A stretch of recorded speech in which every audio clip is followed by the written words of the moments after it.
Hello and good evening to everyone. My name is Gal Gideon Ben Avraham. I'm a Middle East expert and a commentator over here in Israel.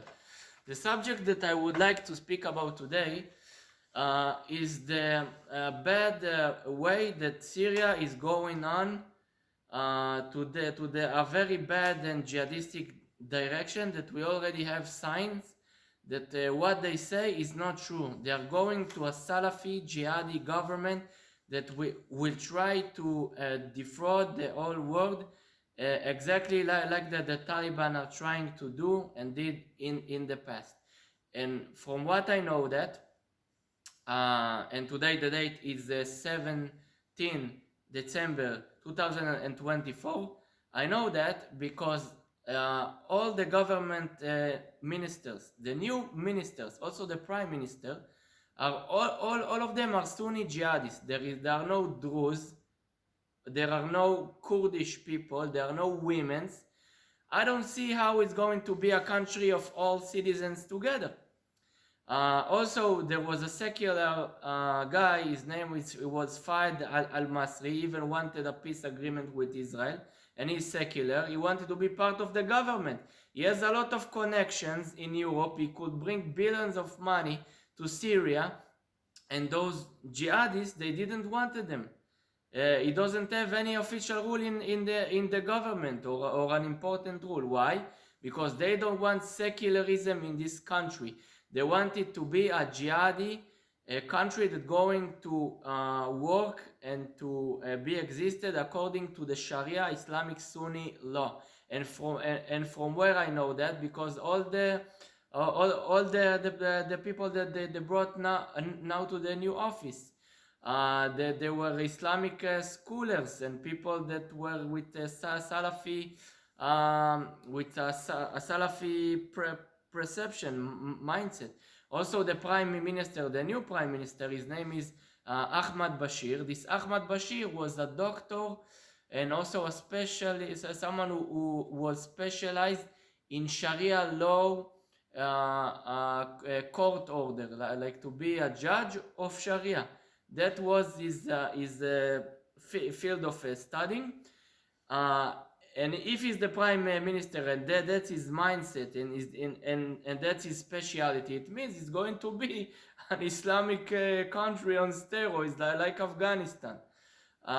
Because otherwise you will have women's, you will have minorities in the government. You don't have any minorities in any ministry office. You don't have women's, you don't have Druze. And also the Druze came to Israel and told Israel, we want to be part of your country.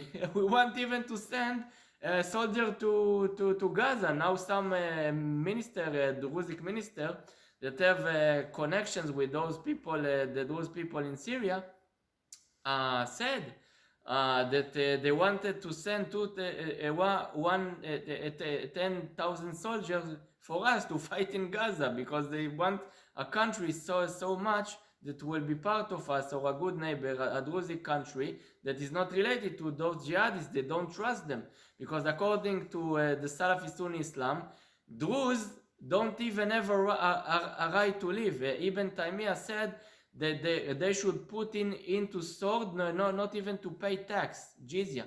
And also Al-Julani told about the Christians that eventually they will have to pay tax. He said it in 2015. You think that the guy has changed? I don't think so. His father was also a terrorist in the Fedayun, that was a part of the PLO armed force in Jordan. He was in jail because of that, but that's another subject, another proof that he also not going to give up on the Palestinian subject. But what Israel should do right now. The world made a mistake. They're trying to make a new German and Turkish Ottoman alliance, exactly with the same mistake that led to the First World War. Now you see crazy tensions in the Balkans. People told me, we want you to come to an interview to speak about Turkey. And they say that Kosovo is part of Turkey, like a part of the Ottoman era. Now you see tensions in Libya. They started to speak against the West and against Saudi Arabia and against the United Emirates. Why? Because Turkey is supporting together with Qatar against those terrorists. Against the West, I mean. Sorry. And you see that there is a shake, there is an imbalance because this Turkish empire that is trying to rise again. Also in Xinjiang, in western China, they call it the Turkestan zone. It's like need to be an ISIS caliphate of Sunni Muslims. They don't even recognize the Chinese country. And now China started to afraid that those Uyghurs that they are originally Turkish and they are in good connections with the Turkish government that is supporting this chaos in Xinjiang, is trying to destabilize West China. That's what Turkey is trying to do also in Kosovo, also in Libya. They're starting to make a shaken imbalance with those jihadists over there. They're supporting the jihadists in Syria. So you see how much imbalance we have over here. And Germany says, no, Turkey is part of NATO. No, we are the ones that are going to suffer from it. We're going to suffer from those terrorists in Libya, from maybe an ISIS state that will try to rise with the Uyghurs in West China. We could have the jihadists together with Turkey against us. They could make also a revolution and to send preachers and extremists to Kosovo. That according to the details, it's the country that in a comparison to the population, they have the most ISIS fighter that recruit to this organization. So Turkey is destabilizing also Europe right now. So why Europe is supporting this terror? It's reminding the destabilization that Germany did in the time of the First World War. But the only difference that now they don't call themselves Ottomans, and they don't call themselves, or others don't call them Nazis. So Israel, what Israel should do? Israel should support the Druze people, to give them arms, to give them intels, also to make maybe even bases, to do everything that they can in the economic and logistical subjects. Also to the Kurds. Why? Because the Kurds will be the proxy that will prevent Turkey from taking Syria and to be on our border to threat us with all those jihadists. Also they supported Hamas, and you know that Hamas leaders still have houses in Turkey. And also Israel needs to support the Druze people, that they are afraid from those jihadists, and the first thing that they do, they ask for support from Israel. Those two proxies that Israel will support them will prevent a jihadist Turkish empire country that will be against us. Also jihadi Sunni, but also maybe with Ottoman or imperialistic intentions of Turkey, because Turkey also threatened against us. They wanted to disconnect from us all our relations, diplomatic relations. They said that we are terrorists and that Bibi is Hitler. They also said that they will send a Turkish soldier to fight against us for Gaza to free Palestine. They say that Israel is threatening Damascus. So all the signs are saying that we should be aware and to do something against Turkey with intel, with proxies, to be prepared for the future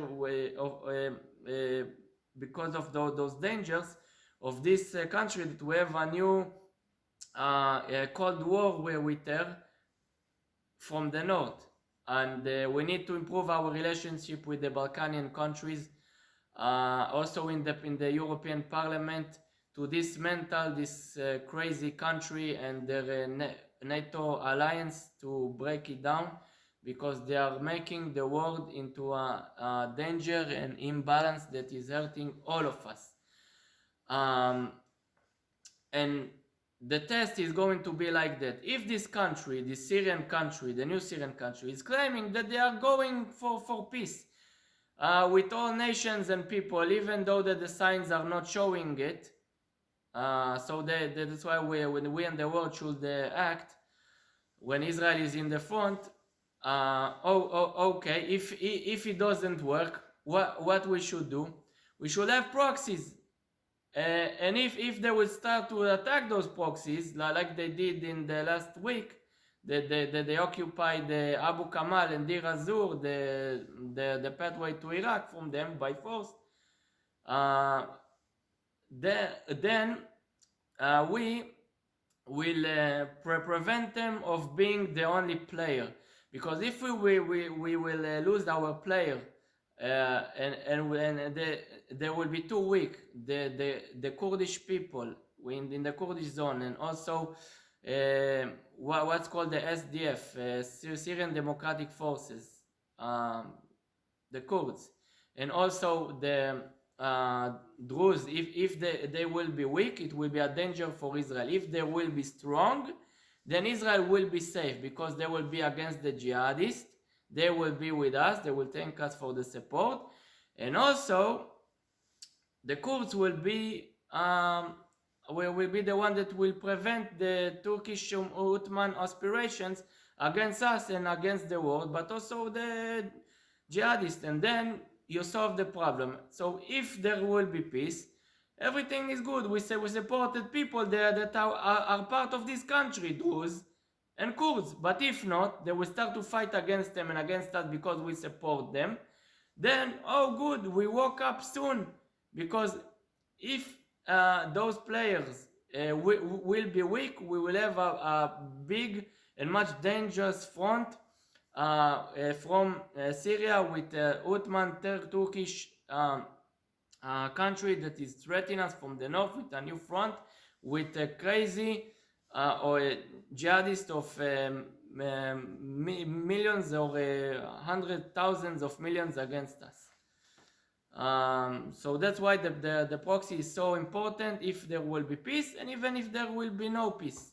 And if they will accept us that we support the proxies, that's also the indicator to see if they are going to a country that will respect all citizens and nations like Kurds and Druze and others.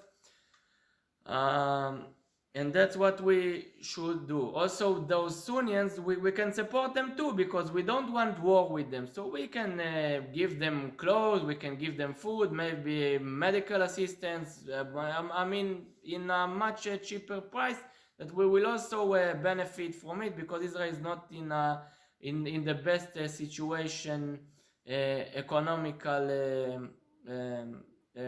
right now, in the best economical situation, but we are starting to recover. It's not going into a bad direction, but we still need to preserve everything is going in the right direction. So then we are reaching also for the Sunnians a hand to peace, and if everything works out, then well. If not, we have our proxy that we need to maintain them. Thank you very much, and let's have peace year with good things that will happen to all of us, and peace for the world. Thank you very much.